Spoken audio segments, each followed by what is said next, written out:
We're live now. Sorry about that. Okay, thank you. I would like to call this, I would like to call this Finance Committee meeting to order at 7:05 p.m., October 19th, 2020. Roll call, please, Monica. Pamela Fitzgerald. Here. Esther Boyd. Unmute yourself, Ms. Boyd. Here. Ms. Trabia. Here. Thank you. We'll go through the agenda items. The first is to review and the approval of previous minutes that were in your packet. So if you take a few minutes to read those and review them and let me know if there's any corrections.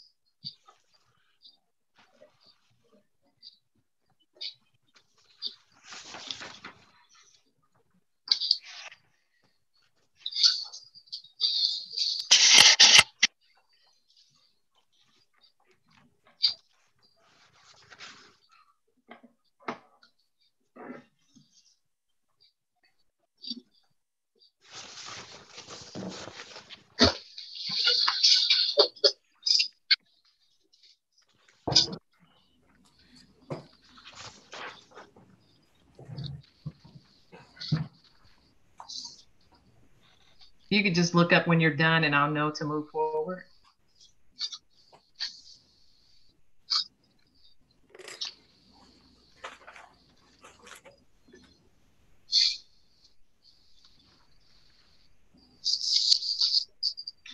I need a motion to approve the September minutes from the previous meeting. I'll make a motion to approve the minutes from the Finance Committee on September 21st. Second the motion. The motion has been approved and seconded. Next, we're moving to the agenda items. Do we need a roll call on that? All ayes. All ayes. Aye. Aye. You don't vote, Mr. Lawson. We got everybody. No nays.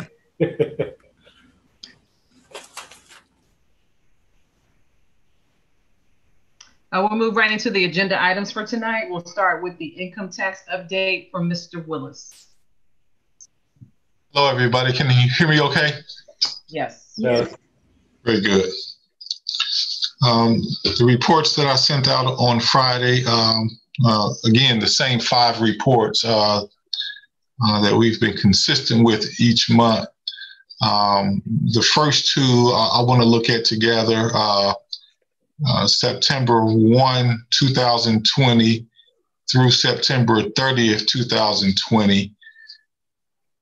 And then I want to compare that to September 1, 2019 to September 30th, 2019. If everyone can put those 2,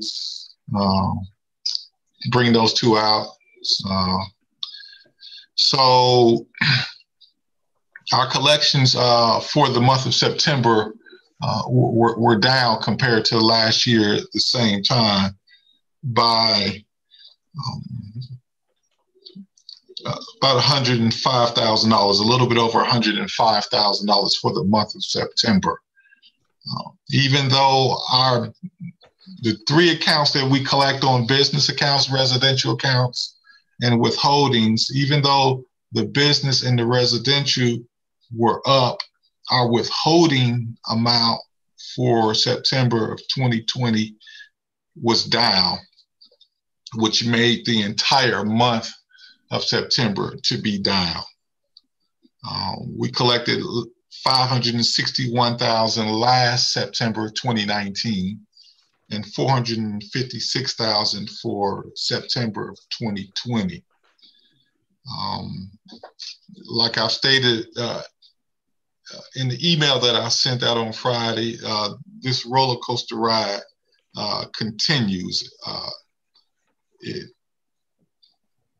This is a direct, the fact that we're down for September 2020 is a direct correlation to businesses for the month of September. Their payrolls were down. So therefore, we collected less money because there was less payroll in the month of September 2020. With September being down by that dollar amount, that's a huge dollar amount for 1 month, $105,000. With September being down, that made for our year to date, January through September 30th, to be down as well by almost $26,000. That's a yearly amount that we're down, January through September, $26,000, almost $26,000 for the year. We can very easily make that dollar amount. We have 3 more months to go in the year. It's hard to say at this point if we will, but I believe we will. So when we look at the yearly amount, last January through September 2019, we collected $4.3 million.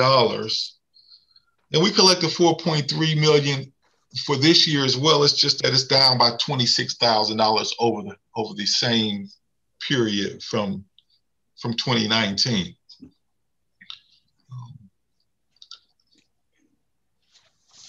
That the amount that we have for the road levy, that's the 5th report.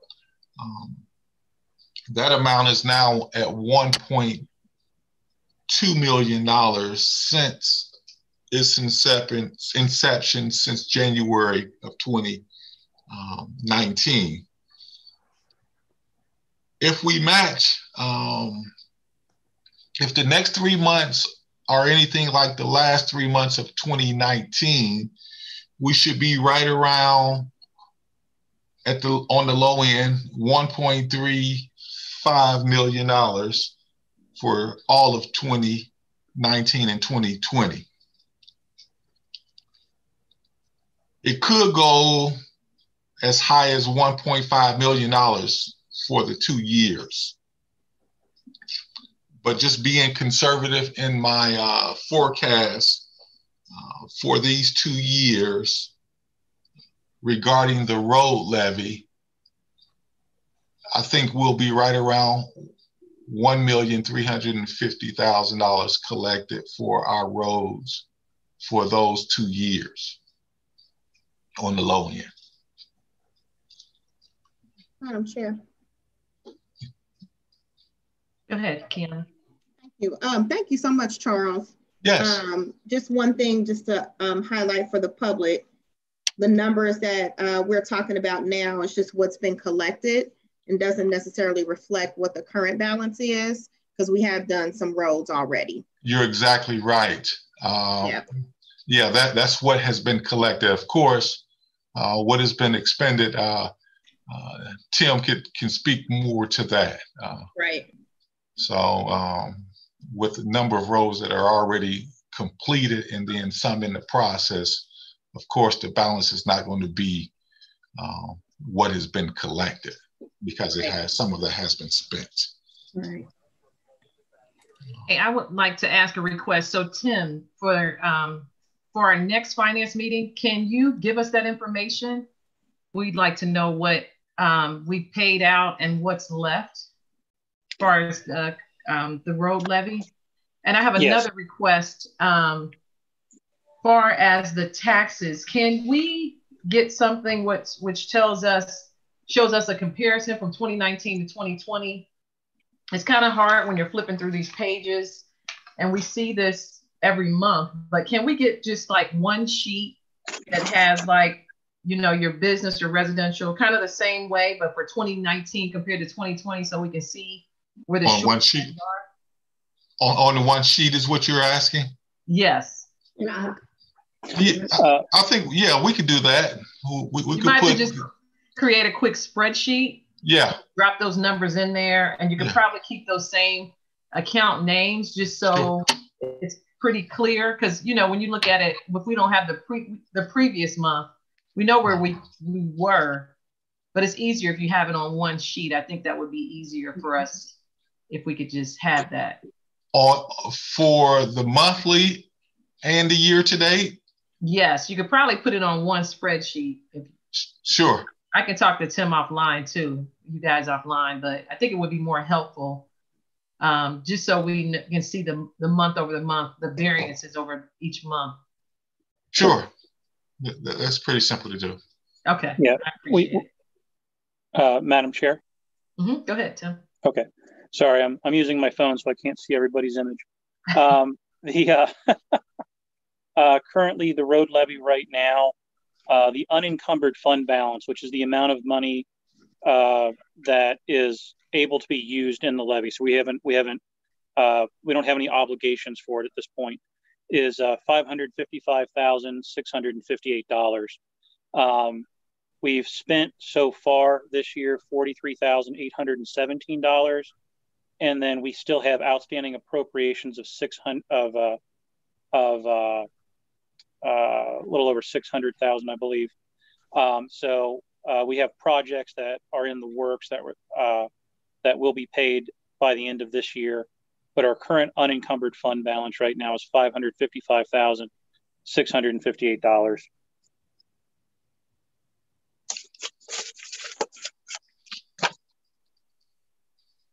So that basically means we can plan to try to complete some of the other roads that need to be completed. Plan for that, right? Yes, and we're currently doing that now. Okay. But just be mindful, Madam Chair, that after Chester Road is done, that'll be the last project for this year. Correct. Okay. Okay. I just wanted to make it clear that we still have funds that are available that they're working on, possibly some type of plan that goes into 2021 for the roads, to complete the roads. Well, yeah, but there's I guess you're referring to the road preservation list. I was just referring to the $500,000 that is left. Madam Chair, if you may, I spoke with the manager today. He and I are going to sit down next week with possibly the engineer to go over a list of roads and so forth, because we have to plan for in case we're not awarded municipal road fund funding or state capital improvement funding. So with that said, we want to try to plan for paying out of that pot, the road fund, even if we don't get funded, if you will. Correct. And with that said, we're going to have to strategize which roads should have priority over which, over others and so forth, to make the money stretch.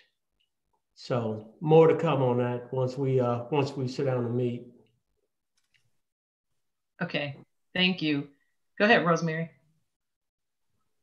I see the list.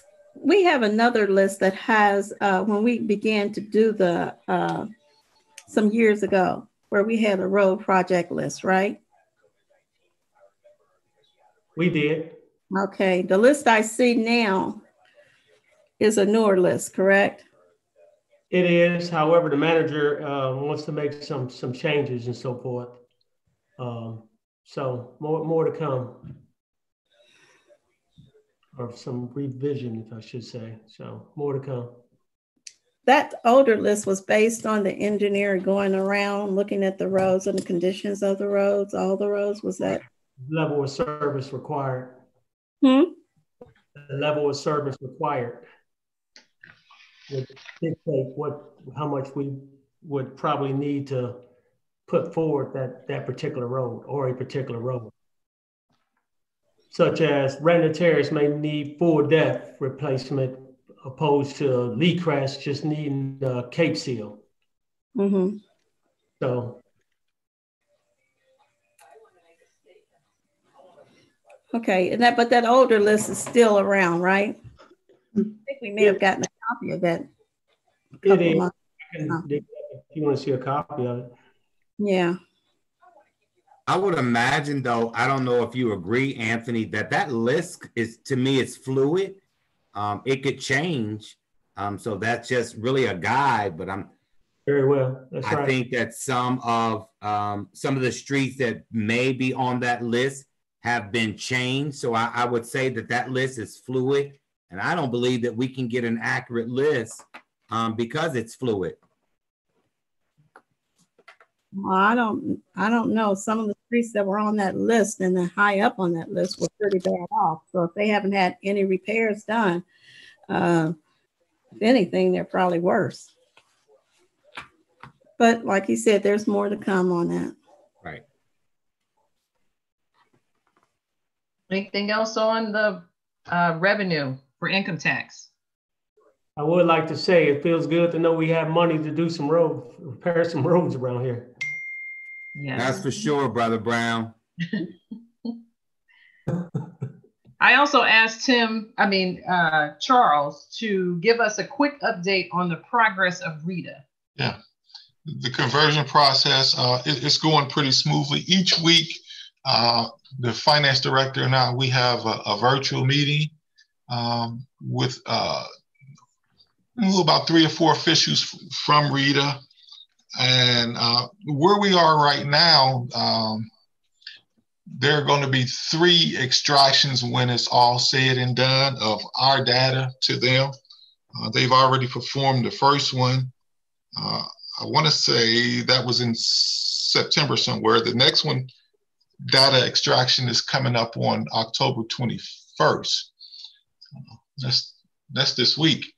And then the third one is right around the new year. I'm not sure if it's a day or 2 before the new year or a day or 2 after the new year, but it's right around the new year of data extractions, and that will be the third and final one.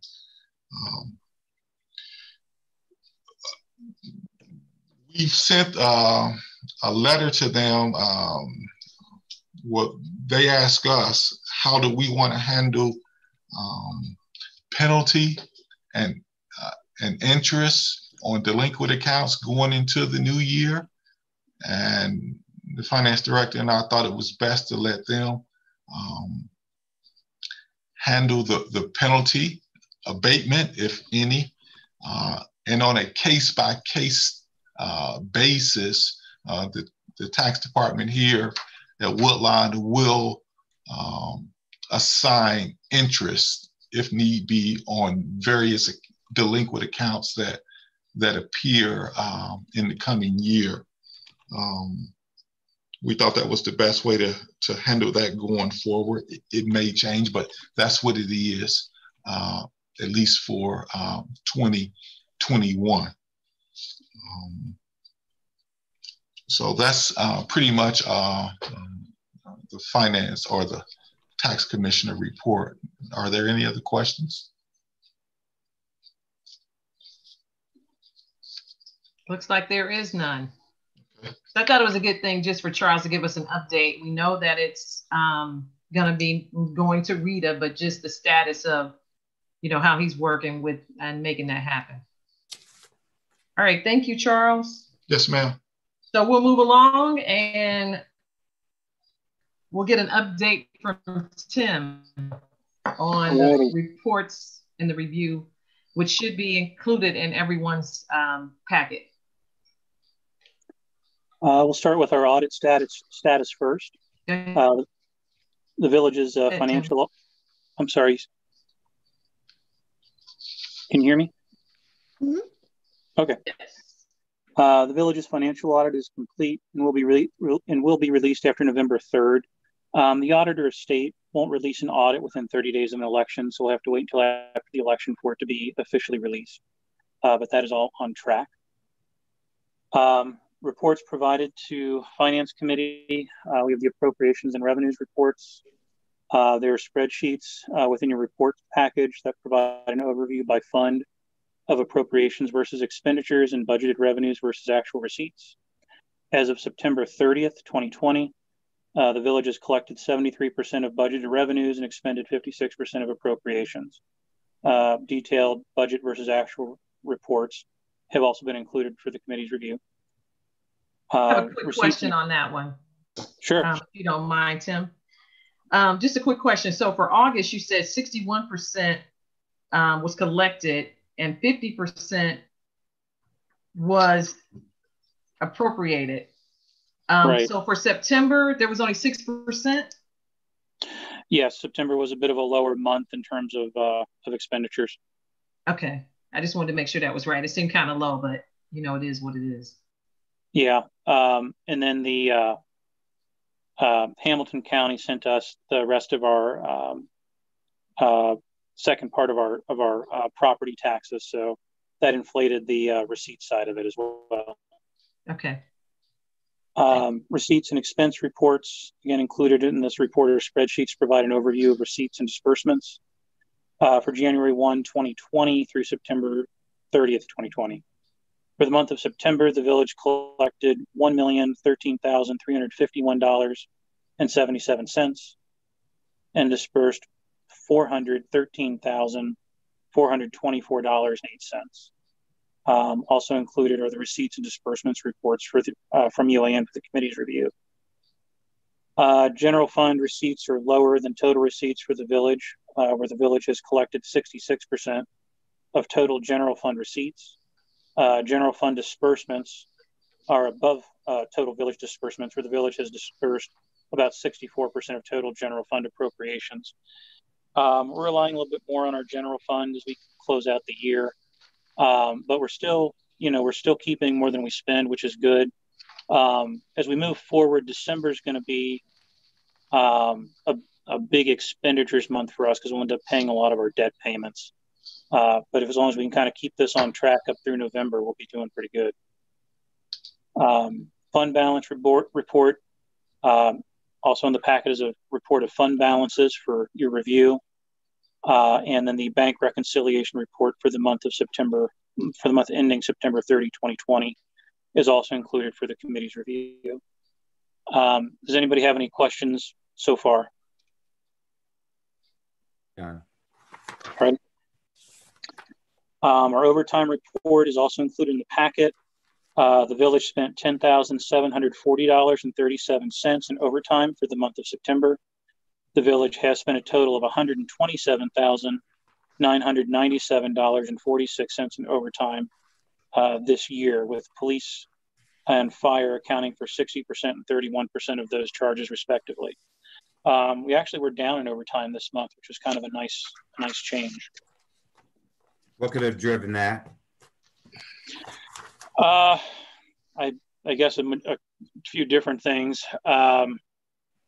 I think perhaps maybe I know there were a few less fire runs this time around, and we had a big run last month, I believe it was. It wasn't here this month, obviously. Yeah. And then as far as the police go, I think they might just. I think vacation time's over, so there's not as many people working those additional hours, picking up for people that are on vacation. Okay. Okay. Negative fund balances. There's a table included in your packet that documents our negative fund balances. Since being identified in May, the village has eliminated a total of $190,647.06 in negative fund balances. The fire levy that was a negative, again, we got our second portion of our property taxes. So now that fund balance is on the positive end. I'll go ahead and eliminate that from the table next time, but I want everybody to be able to see it. Recreation income versus receipts. Again, there's another table that documents recreation receipts versus expenditures. Currently, for the general fund, recreations is $198,625.90 in expenditures over receipts. Again, it's kind of a struggle for them right now because they're not able to do the programs and the other activities they used to do. But I also think as we continue, we'll get a baseline really what we ought to be spending on or what their expenditures ought to be. And we can kind of use that to budget going forward. Tim, I have a question on that line. Sure. So this is $224,000 spent. Correct. Is that just mainly salaries and overhead things down there? Does that include the building? It does not. That's just straight expenses. Correct. Yep. No, the debt for the recreation center is not included in that. So that is just salaries, our portion of gas and electric, things like that. There were some expenditures related to camp that are in there from the general fund. I think there were probably some programs that ran early in the year where there were a few expenses that way too. Go ahead, Kiana. And maybe this is a discussion for a different meeting. And if so, that's fine. We can talk about it another time. But I'm just thinking, you know, outside of the fixed expenses that we will have regardless, do we need to start thinking about making some adjustments? Because I'm not sure what the volume is now of people that are actually coming and participating at the recreation center just because of COVID. Sure. And we know that Hamilton County is back in the red. We're expecting a surge with COVID. And so I'm anticipating that there are going to be some more mandates that come down from the governor's office. Sure. That on top of the fact that we're spending so much money down there and people aren't coming. So I'm just wondering if we need to think about making some decisions about that, at least for the short term. I don't disagree with you, but it's probably a conversation to have with the recreations, the assistant recreations director and the village manager. I don't think it's wrong to look into it and try to find a way to kind of cut some of those costs a little bit more given the current situation. Yeah. Thank you. Yep. Ms. Boyd, did you have something? No, I was agreeing with her and I have discussed that. I don't know if it was in a meeting or not, but that had been discussed. I hadn't thought of it on the end of we're back in the red and going up. So I hadn't even thought about that part, but you're totally correct. But we're okay to go ahead with that basketball program? Currently we are. Okay. Like I said, anything could change if the governor hands something down. We'll have to make an adjustment. Okay. Yeah, and I think the other piece of that is that, you know, we also are a municipality of our own and can make our own decisions for the safety of our own residents. And we don't have to necessarily wait for the governor to mandate, just thinking about the safety of the kids. Right. And our staff. That's the other part that, you know, we don't necessarily talk about often is that anytime our staff are coming in contact with the public, they're putting themselves at a greater risk as well. So I think we need to consider all of those factors. And just to your point, Ms. Tribute and Ms. Boyd, I think when John talked about, him and the manager talked about some of the programs that we're trying to jump off right now, all of that was taken into consideration. That's really some of the reasons why we don't allow all of these people to come into the different games and to the events. You know, we would love to, but again, we're taking in consideration of some of the safety precautions that we on our side can take without, like you said, being directed from the governor's office. But again, you know, safety is number one. So we're always going to keep that on top of our list. And then I just wanted to add one other comment just on this line that we're talking about, this general fund. If you look on the average, we're spending about $25,000 a month. So with the two more, well, we have October, November, December, that's not in these numbers. So you're talking about another at least probably $75+ thousand that's going to be an expense if we continue to go into the same direction. So are you referring to, Madam Chair, as the recreation? Yes, the recreation general fund, the expense part of it. Okay. We're already at 224. and it doesn't include the last quarter of the year. So you're Okay. talking about another possible $75,000 if we continue on this trend that we have been in. So it's just going to increase if we don't think of, to do something else, just the way it's going. And COVID has a lot to do with that. That 224 is for the month, correct? So that's just September. No, the 224. No, that's year to date. Okay. Is year to date. Yes, year to date. That's what I was saying.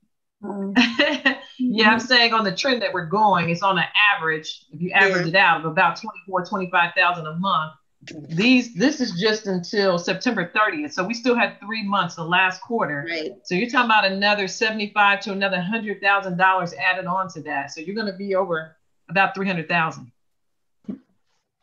And that's just salaries, lights, electric, and doesn't include the building amount. So just something to think about. Yep. Okay, Tim, it's back to you. All righty. Strauss and Troy invoices for the month of September. Our Strauss and Troy bill was $5,202.85. To date, we have spent $99,003.79 on attorney fees. Again, I would remind you that not only are they doing the normal stuff they do for the village, there's also some litigation that they're handling for us. Pool repairs. The legal ad for bids related to pool repairs ran for the first time this Monday. I'm sorry, last Monday, excuse me. Yeah. There's, go ahead, Mayor. No, you were right. I was saying last Monday. Yep. Yeah. There's sets of specifications in the village office for contractors to pick up. The bid opening related to the pool is October 21st. So we're hoping to get some good bids in. Our plan to reduce general fund expenditures related to recreations. Again, we're currently in the process of hiring a new recreations director. So obviously once that happens, that individual will have some ideas, I think, as well. Currently, I met with the assistant recreations director to discuss some other issues with the recreations department. He was able to provide some details to me related to program fees and membership fees and some other information. I'm going to try to compile a report of some suggestions that he and I had talked about, and I'll submit that to both him as well as the village manager. And upon their review, we can go ahead and share that with council and see what we can kind of come up with. Tim, sorry, I think Ms. Boyd had a question, and it may be about pool repairs. I didn't see her. I'm sorry. Sure, go ahead. Okay, you say the bid should be finalized in the next week or so, but are we still going to be able to do concrete work with the upcoming winter weather? I guess I should ask you that, Mr. Brown, maybe. You still can. We still got some warm days left. It's not that much that has to be done. Okay. Splash Park, but the little that it is has to be done. We're going to have some good days still. Because we promised Woodlawn that pool would definitely be ready and running in the summer, spring, late spring, and early summer. Even if we missed getting it done this fiscal year, we would have time prior to the pool opening up next season. Right. That's good to hear. And I'm hoping we can get a solid plan once, everything is finalized. I know I've been getting questions on that with, the winter season coming up. So if we could have, be presented some type of solid plan on the pool once you get it, since you're still in this bid stage, that would be great. So we can let our residents know. Pam, so I understand. What do you mean plan? I mean, things I know got backed up a little bit just in regards to the timing of it. And we've been talking about this for a while and nothing has been set in stone completed. So people have been asking me in regards to what do we plan on doing? And I'm telling them the same thing. We're waiting on bids. We're waiting on bids. So just some solid plan would be nice. After we get the bid, just what does it look like? We're going to have this completed in February. Going to have this completed in April. Would be. Maybe I'm just a little different in terms of how I deliver to the residents. I don't give a timeline, because timelines when you're talking construction It's very fluid. And so when we say to a resident that something is going to be done by a particular date, and then for whatever reason, it doesn't happen because that's the construction world, then to you, well, you told me. And so I make it very clear that the council has agreed to spend money on upgrading the pool. And our plan is for that to happen before opening day of next year at the latest. Our goal is to have that done this year, but it could be where we get snow, like inches of snow like we did before on Halloween, where we won't be able to do that. I'm just saying from a construction standpoint, things become fluid in the construction world. So it's almost very hard to give them a definitive date and timeline. Respectfully, that's fine, but it's just nice. It doesn't have to be that detailed. Maybe I shouldn't have went into that detail, but it's nice just to know that it's happening, because we've been talking about this for months and nothing has been done. We've been saying we're going to get a bid. So any information that we can give to the public is just greatly appreciated. And they know that it's happening. When we keep talking about it and there's nothing set in stone, there's no bid, there's nothing signed, then we're going back and forth and back and forth. And, we representing the public are getting these questions. So it's just nice if we can have something. And since we're moving forward, you have that we're gonna have a bid soon. There's gonna be a contract soon. So giving that information to the public is just, they know that things are moving forward because they want this to be completed and they know that we plan to do it. So that's what I mean by that. I didn't mean specific, but just more information because it has been pushed to the side a little bit. Ms. Boyd? And I agree with you, Pam, because just to ask Tony, and to ask him about, is it still possible?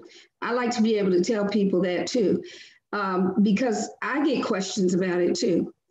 The pool being open, and that we said that it was going to happen this coming late spring or early summer.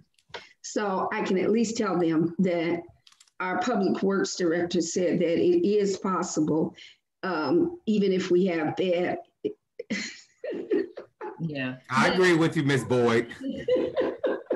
I see where you're going. Then they can, and then I'll channel this question to our public works director now. But I was gonna say, Mr. Brown said, don't put his name in it. We don't want any of our names out there. That's why we need some clarification. We work for the people, public servants.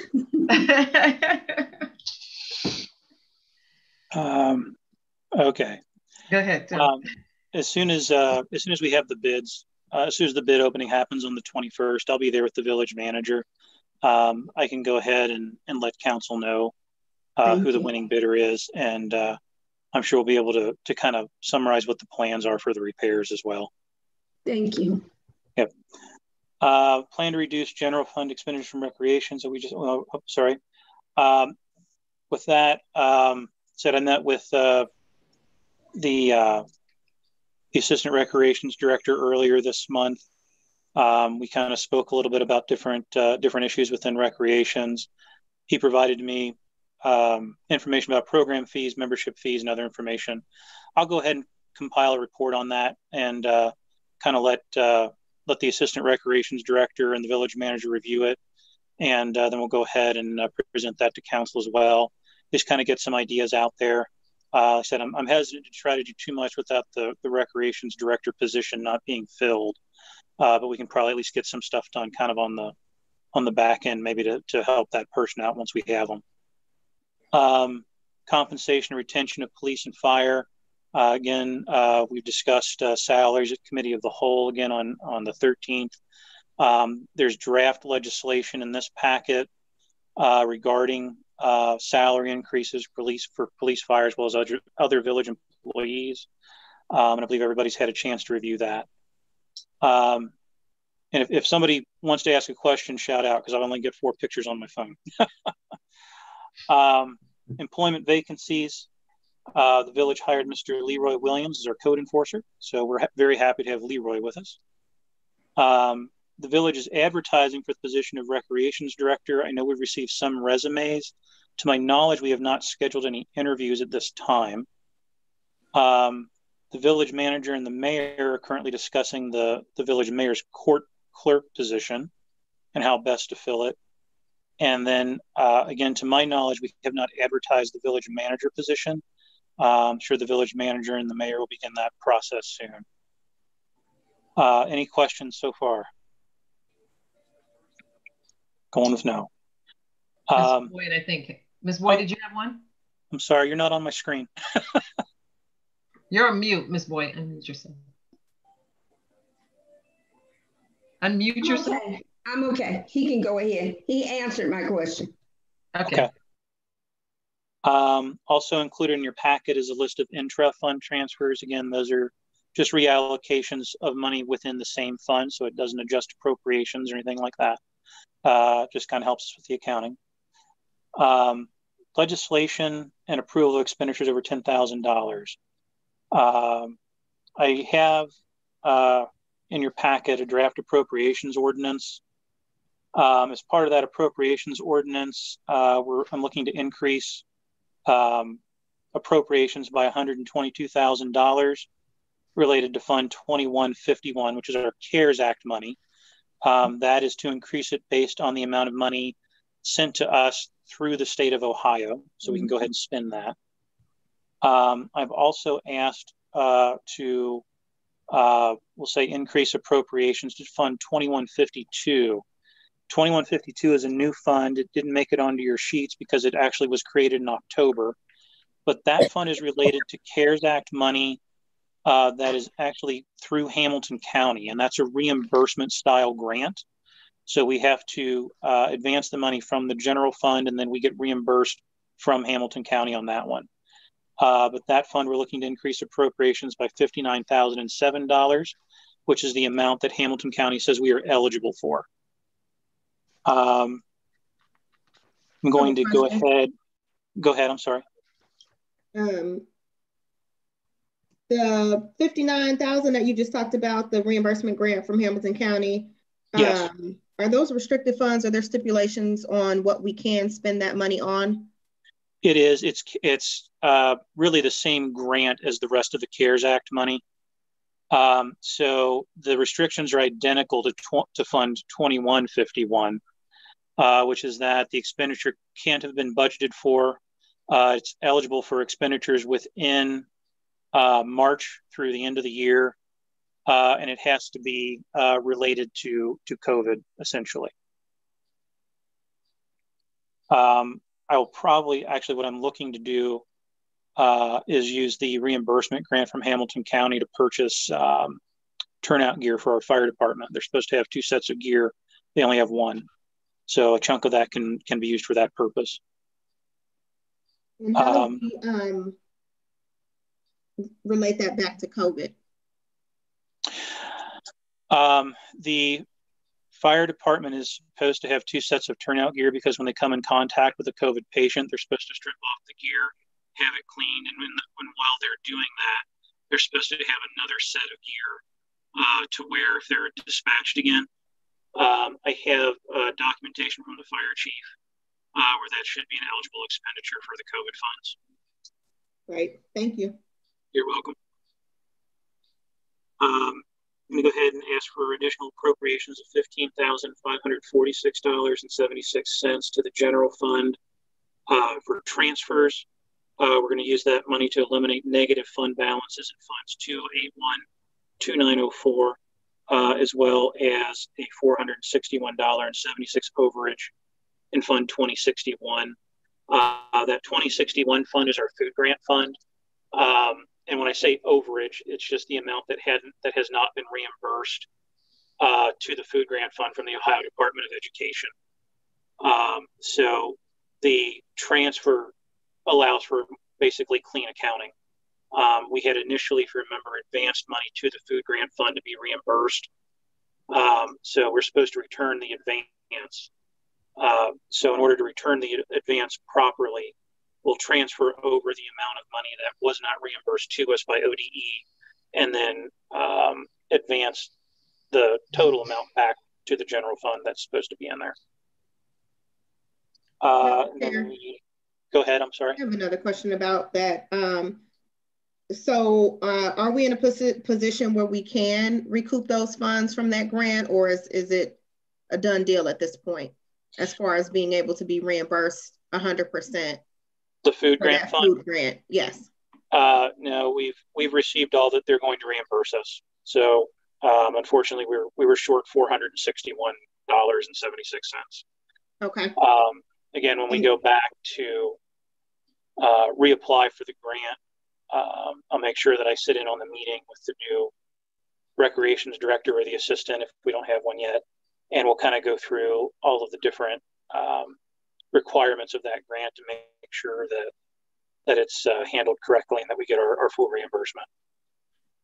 Okay, so you partially answered my next question about that. Is, have we identified the source of the issue as to why we weren't able to get the appropriate documentation to get the funding, so that we can make sure we're not in that position in the future? I think so. As I've kind of read through the grant on the back end of everything, there are various reports that are supposed to be submitted to the grant provider, to ODE. Some of those we were able to provide to them, but some of them simply they were either not done or they were thrown away at some point before I ever got to them. I'm not sure which, but I think if we have that documentation, that'll go a long way in making sure that we're reimbursed at 100%. And it'll probably also help if that stuff is being done. It helps recreations budget appropriately for the amount of food that's purchased or prepared, because there are preparation reports as well. So ODE understands how much food you're preparing and how much you're actually serving. Okay.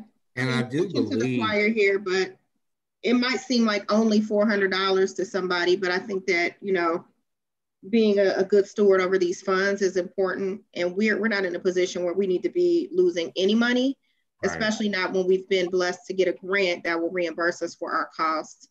So, right, you know, and this isn't a slight at any one particular person in at the recreation center, but that's unacceptable, I think.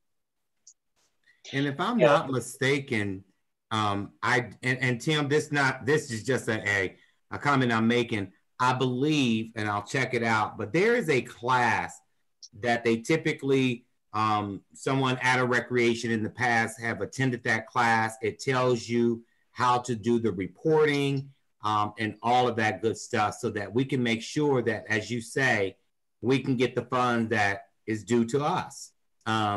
So that's something that the recreation will probably need to look at next year, is for certainly that program. I think everybody down there needs to understand that process. I would agree. At least one person within the department has to take that class in order, right, for the entity to be eligible for the grant. I would recommend that any full-time employee at recreations should sit in on that class and understand how it works. Not just the director, but any of the assistants as well. I agree.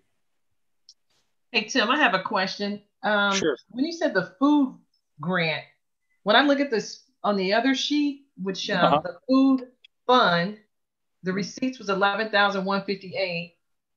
They spent $9,291, which left $1,866. Is that different from this $400 that we're talking about? Yeah, the $11,000 amount includes the advance from the general fund. Okay. So UAN includes the advance amount. Okay. Yeah. So when we return the advance, you'll see an additional expenditure to return it. Okay. That's what I was missing. Yep. No, that's a good question. Anything else? Nope, you can continue. All righty. Last appropriations increase will be $199,000 to fund 2071. That's our road levy fund to pay for engineering and road repair costs associated with Chester Road. That's going to be more than we need to appropriate into that fund, but with some of the other overages we found in the road construction costs, I just want to make sure that there's enough appropriated to pay all of the road contractors. Advance ordinances. Again, I'd like to advance the $59,007 from the general fund to the COVID fund from Hamilton County. And then also I'd like to advance money from the general fund to the firefighters COVID-19 relief fund. That is money that is supposed to come in from FEMA, but we have not received payment yet. We've gone ahead and made expenditures or committed expenditures from it. I just want to make sure we're able to pay those expenditures to those vendors. The check from FEMA should be coming in shortly. And actually, we're going to go ahead and see who we can contact to figure out where that is, because I'm surprised it hasn't been given to us yet. You know what amount that was? For the FEMA fund? Sure, it's $23,000 in round numbers. I have it specifically on the legislation. I can give that to you.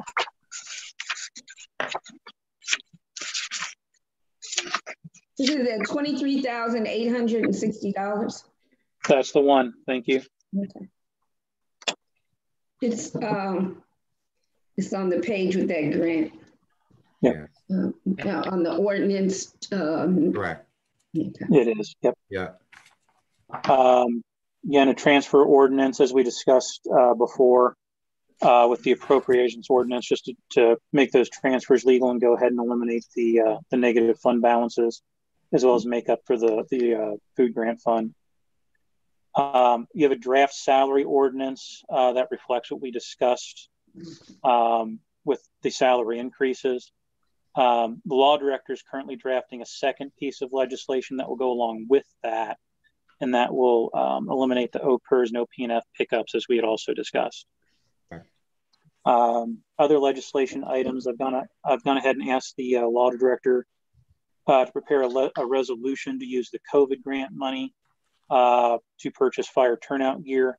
I'm going to ask that the resolution not exceed $50,000. That will be enough to purchase a second set of turnout gear for all of our firefighters. I noted the fire department is reviewing specifications for an industrial refrigerator, washer, and dryer. If those amounts were over $10,000, I was going to ask the law director to draft a resolution for that as well. They got back to me with those specifications. All the three of them together are less than $10,000, but those are all COVID-related expenditures. The washer and dryer, obviously, to launder uniforms when they come in contact with COVID patients. The refrigerator, I don't want to take it away from fire, but it's not going to make sense otherwise. We got a letter that we will be a vaccination point for COVID, so we do need a refrigerator to keep those vaccines at the appropriate temperature. So we'll be getting a refrigerator for that. And then the village law director is preparing a resolution to accept the contract from Hamilton County related to the acceptance of the reimbursement money that we discussed. And that's all I have for legislation. Were there any questions on any of those? I think Ms. Boyd had a question. Sure. When we talked about the salary increases that we were going to try to get passed, did we discuss that in 2021 we would talk about some additional increases, or we would revisit this again? Did we say that we were going to do that in 2021 once we get everything passed? Yes. Yeah, I believe that was part of the discussion. We wanted to see how the taxes came in, but that would be something. With COVID, right. Okay, right. I was repeating that I was saying that to someone. I wanted to make sure I was correct in saying. Sure. As far as new business, I'm going to try to work on the budgets for 2021 with the department heads. My goal is to try to get them all done by the 27th to present them to you guys at council. I won't ask you to accept them, but at least that way I can add it as part of the packet so everybody can review them. It's like a tentative plan you're going to be working on? Yes. Okay. Don't hold me to it too hard, but that's going to be my goal. I've also reached out to U.S. Bank regarding the. Go ahead. Somebody said something. Sorry, 27th of October. You're talking about? Yes. Oh, okay. Good. Yep. Good. Should be the next council meeting. Did I misspeak? No, I think Kim, I think the problem there is 27th of October or 27th of November. Right. Oh, gotcha. Then we ain't used to getting budgets that early, buddy. Oh, That's all we're saying. I think that's where Miss Brown was very, very surprised. Yeah. oh, gotcha. Keep our fingers crossed. Yeah, I'm going to try to push it out to you guys. We'll see how I do. I've gone ahead and reached out to U.S. Bank regarding the village debt related to the recreation center. We are eligible to do a bond refunding, and when I say that, kind of think of a refinancing on your house. We're eligible to do that next year, and it would take place in the fall of 2021. I had them run it two ways for me, a 15-year refunding as well as a 10-year refunding. If we did the 15-year refunding, the debt would end in 2036, just like it will now, but it would be on a lower interest rate, and it should save the village about $413,000 over the life of those bonds. I also had them do a 10-year refinancing option.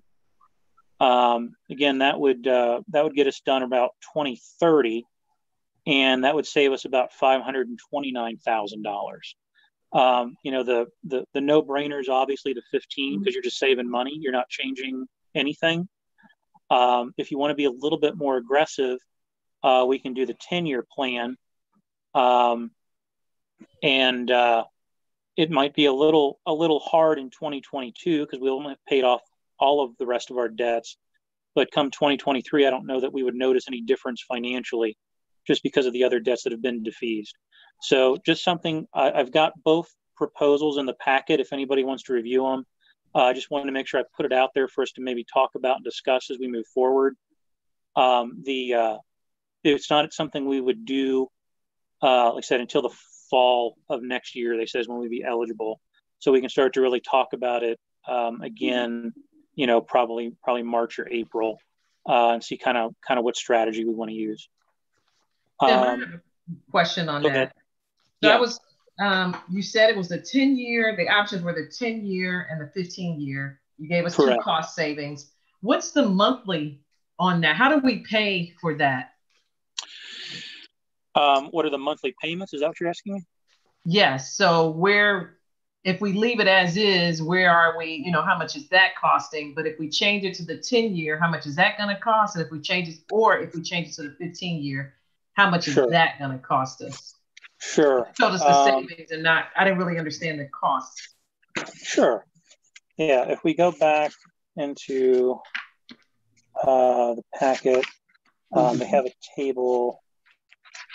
Let me go ahead and pull it up here real quick, and I will speak to that. So it's near the paperwork is near the end of the packet. It is, yeah.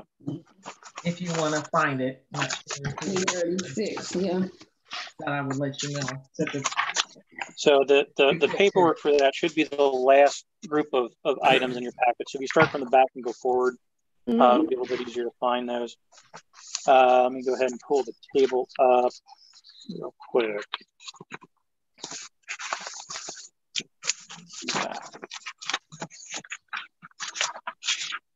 It's page so on the 12. Okay. At the bottom, you have a page number. I do. What page is that? So it's going to be page 5. Page 5 of the bonds. Of the bonds table there. So the first one you're going to look at will be refunding to the 15-year option. And so what they've done is they've kind of shown you the savings each year. So in 2021, we'd save $7,100. 2022, we're saving about $27,000. 23, $26,000. 24, $27,000. and so on. If you go to if you were to move over to the 10-year option, which is the proposal, and again, you move over to that page 5, you're going to end up paying more, obviously, per year over that 10-year period, but then you've eliminated those additional 5 years. So in 2021, they're assuming we'll pay an additional $11,400, and then around $42,000 a year in extra every year after that. So the nice thing is it's done at the end of 2030, and if we want to make any other changes based on recreations, it's kind of nice not to have the debt anymore to think about. But at the same time, the 15-year option gives you a little bit more capital every year to utilize for other things. So I think as we move forward into next year, we can kind of see what our finances look like, how our taxes fall, and we can kind of try to make a good decision and a good strategy going forward. So Tim, yeah. I still didn't understand how much that costs us monthly. How much does that cost the village monthly? I'm just trying to understand. You'll be able to tell us if we can afford it, but how, if it's, I don't know how much it is a month now, but if we're paying double that, with all the other expenses, how does that all look? I'm sorry, I misunderstood your question. So currently, we pay our debt payments on the recreation center twice a year. One payment is interest only. The other payment is interest plus principal. The yearly amount we pay on the recreation center is about $155,000 a year in debt. If we go with the 15-year option, you'll be paying roughly $125,000 a year. If you go with the 10-year option, you'll pay roughly $199,000 a year. But again, you're eliminating that debt a little bit sooner as well as that interest. So was that more what you were looking for? Yeah, so we're saving more if we do the 10-year, but it's costing more monthly. So it would increase. It increases $40-some thousand a year if we do the 10-year, but we're saving more. And if we do the 15-year, we're paying $25,000 to $30,000 less. Right. But we're taking it out another 5 years. So it would just depend on which direction can you, and this is what I was saying, and these are not questions you don't have to answer now, which I'm sure you don't even know the answer. But can we afford $199,000 a year, another $45,000 payment a year for the next 10 years? Or do we go just lock it in at 15 years? Sure. And save another $30,000 a year, say $400,000. So those are the questions we'll have to look at later. To answer that, in 2022, that would kind of be the year where you were going to feel that additional payment a little bit. You could still afford it, but you're going to feel it. 2023 will have defeased a couple of other of our larger debts. We've got a general obligation bond that ends at the end of 2022, so it's not there in 2023. We've also got a judgment bond as well as a couple of other debts that end around that same time. So once 2023 hits, financially, the village wouldn't even notice, so to speak, the increase in debt payment because you've paid off so many other debts that you're not going to feel it at all. 2022, you're going to feel it a little bit, but not a whole lot. So then you would say if the 10 years would take us to 2032, around that time, I mean, whenever you would sign that agreement, and then the 15 years would take us somewhere between 2036 and 2037. But what does that mean to us? Because we're just renting. I mean, I don't know what the term is, not really renting, but we're not going to be the owners anyway. It's just So that we that's don't a have to pay renter. that anymore. So- Once it's over, it's over. Once it's over, it's over. So once you pay the debt off, the debt's gone. So then No. we can just stay in that facility without any additional payments. Without Is there any a time additional, limit? right. So it's two separate things because the debt is with US Bank. So once the debt's gone, it's gone. You don't pay the debt anymore. The recreation center is on a contract with the National Guard. And as long as you continue to renew the contract, you're able to stay within the recreation center. Correct. So as long as everybody's agreeable to the contract that's out there, yeah, you could stay in there indefinitely. So hopefully the renewal of the contract will not be paying any additional expense for the building that we paid on for how many years? I mean, whatever the number is. Right. 30 And years or whatever it is. But that's what I was trying to understand. Is it going to cost us, even though we're trying to accelerate the payment to try to to come out of it, is that really the right thing to do if we're going to have to pay something on the back end?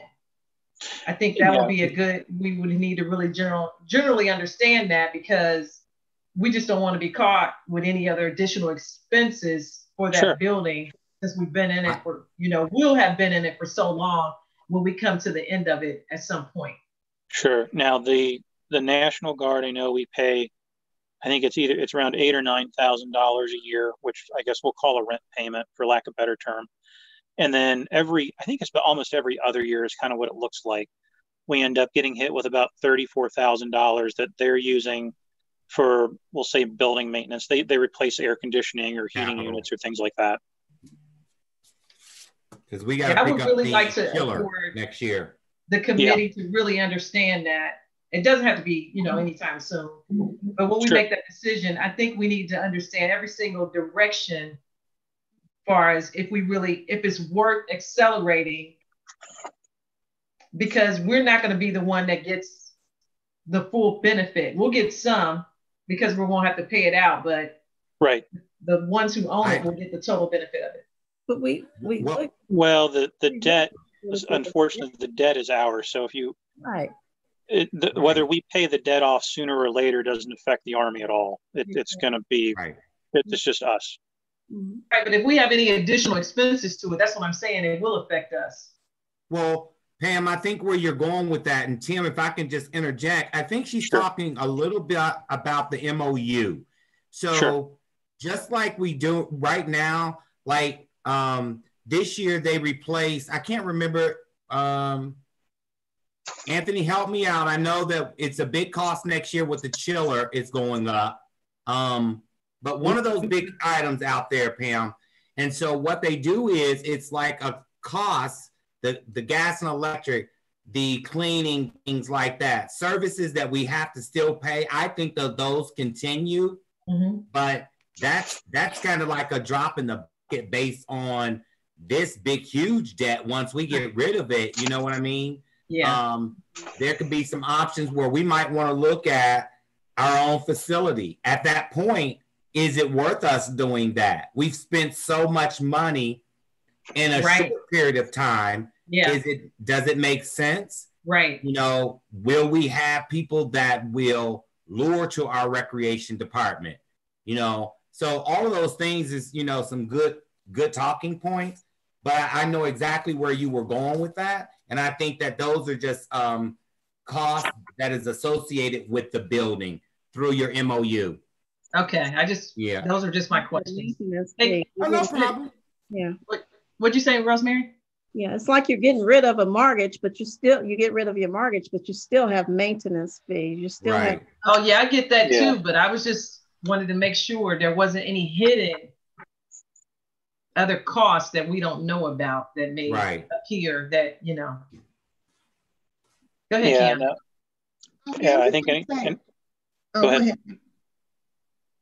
I was going to say, I think any additional costs after the debts, have to appear in that MOU that Mayor talked about.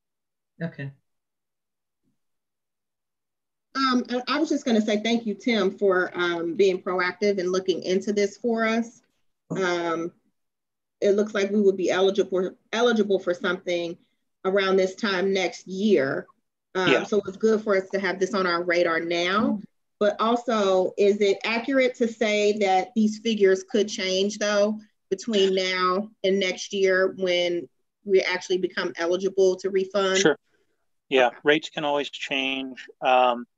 Neither our bond attorney nor the analyst that I spoke with seemed to feel like the rates were going to change a whole lot between now and then.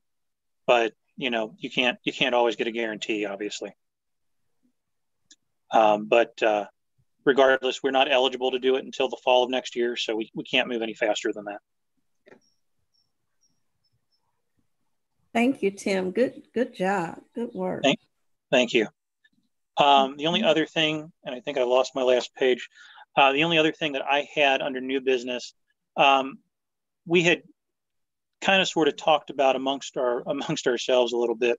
One of our neighboring communities for fire hydrants simply adds a fee onto the water bills for fire hydrant repair. So every month, I think they add like $1 onto everybody's monthly water bill. That fee then goes into a special revenue fund just for hydrant repairs. Given the issues we're having with fire hydrants in the village, I went ahead and reached out to Greater Cincinnati Waterworks to see if Woodlawn could do something like that since they take care of our billing. Cincinnati Waterworks said that yes, they can do that and they can put it together so we can identify how much money would go into the special revenue fund. I don't know. I've reached out to our law director to determine whether that is simply a fee that council can implement using a resolution, or if that's something that has to be taken to the voters. So I'm sure she'll respond to me soon. But again, it's something for council to consider given the issues we have with the fire hydrants right now. Doesn't mean we have to do it, but I just wanted to make sure I brought it up within the conversation. And I believe that's all I know that I'm sorry. You speaking out of turn, Mr. Poole. I said I'm sorry. Hold on, Mr. Poole. I said I'm sorry, Madam Chair. Go ahead, Rosemary. I just wanted to understand, were you saying that if this is something that we decide to do, that we could make the determination as to how much of a fee we would impose? Well, I think, or would it be so on our per capita or what? Right.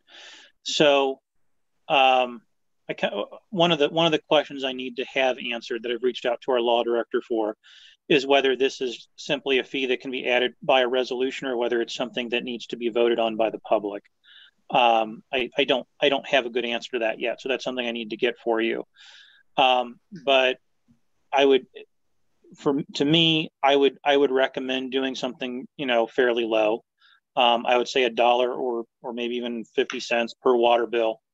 It's not an amount that's going to hurt anybody, so to speak. But it's, little amounts eventually equal big numbers.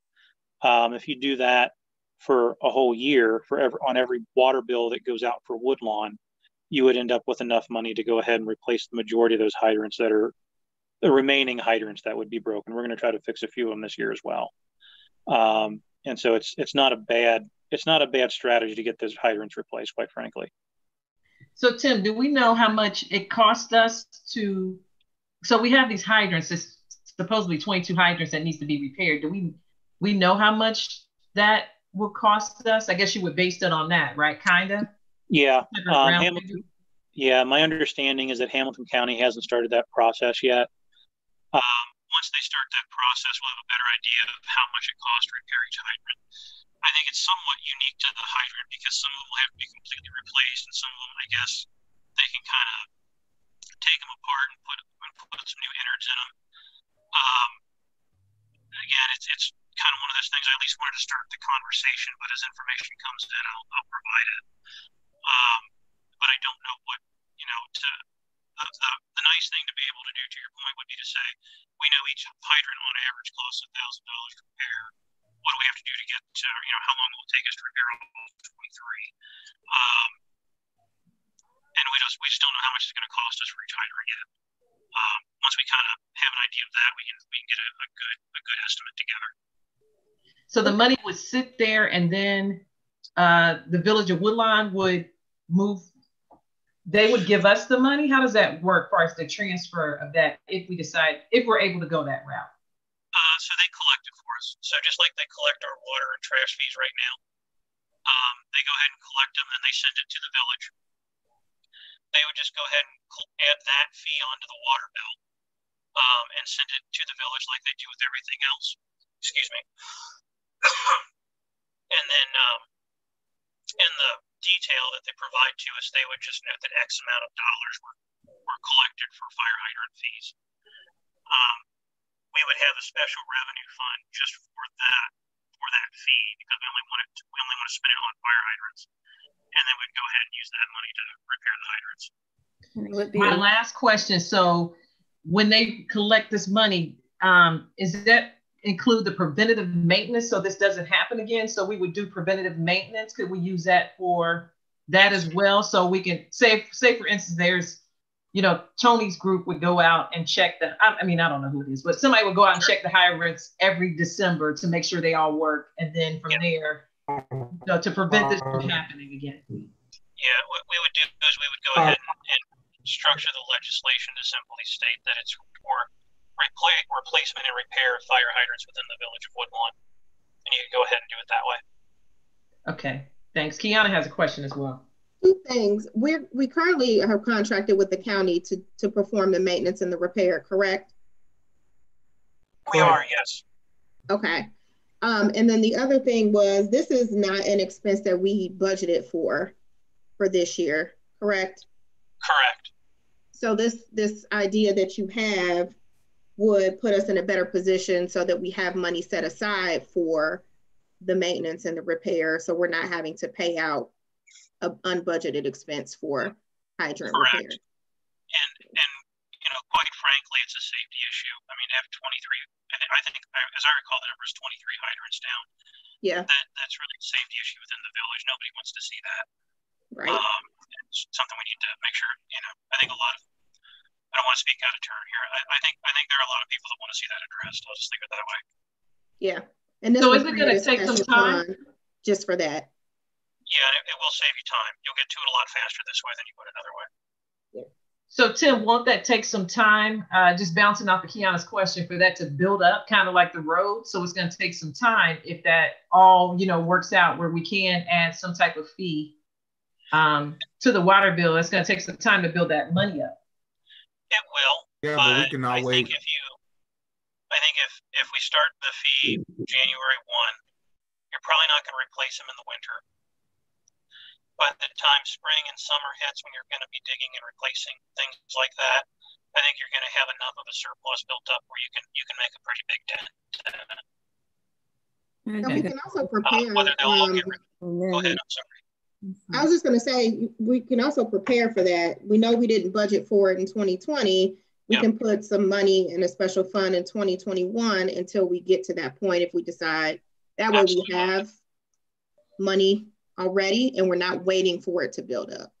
Right, and knowing that you have the income source as well as a special fund for it, you can advance money from the general fund over and then advance it back once you collect all the fees as well.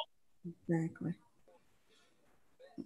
But this is something as far as the hydrants that we're trying to repair soon. Is that being looked at this year? 2020, okay. Yeah, the manager and I kind of tentatively said we'd like to see about how far $10,000 would get us this year, and that'll give us a good baseline for what it'll cost to repair the rest of them. And then my hope is that the rest of them could be repaired, you know, by the end of 2021. That might be a little aggressive, but that's what I'd like to see happen. Obviously, we'll have a better idea of what real expectations are once we get this first round kind of done. Okay. Any other questions on? Is that it for you, Tim? That was all I had. Yes. Any other questions on Tim's report? I might have one more that I wrote down. It had to do with the payment listing. Sure. It's the UAN September 2020. There was a U.S. bank analysis charge of $800.77. Yep. Can you give us some detail on that? The U.S. Bank analysis charge is a charge that we get every month. It is from U.S. Bank. It has to do with, I believe, credit card processing. It's actually something I've reached out to our U.S. Bank representative to get more information on, because I don't exactly understand the ins and outs of it either. So he's working on putting something together on that for me so that I kind of understand it as well. But as I look at the detail, it clearly has to do with credit card processing, because it'll note Visa, MasterCard, Discover, etc. on the processing statement. So if that's a monthly charge, we're getting charged thousands of dollars a year. Roughly $1,200 a year, yeah. Yep. Which is why I want to know what it is and how it works. So you said $1,200 a year. So this, I didn't notice this until this month. So it's $800 this month. I'm sorry, did I say 12,000 a year? 12,000 a year, right? Okay, that's what I thought. I was gonna say 1,200. So $12,000 a year on analysis charge. Yeah, I think we really need to get our arms around that. Is there any way around it? No doubt. Okay. Thanks. I think you answered all the other ones. Does anybody else have any more questions to Tim on his report?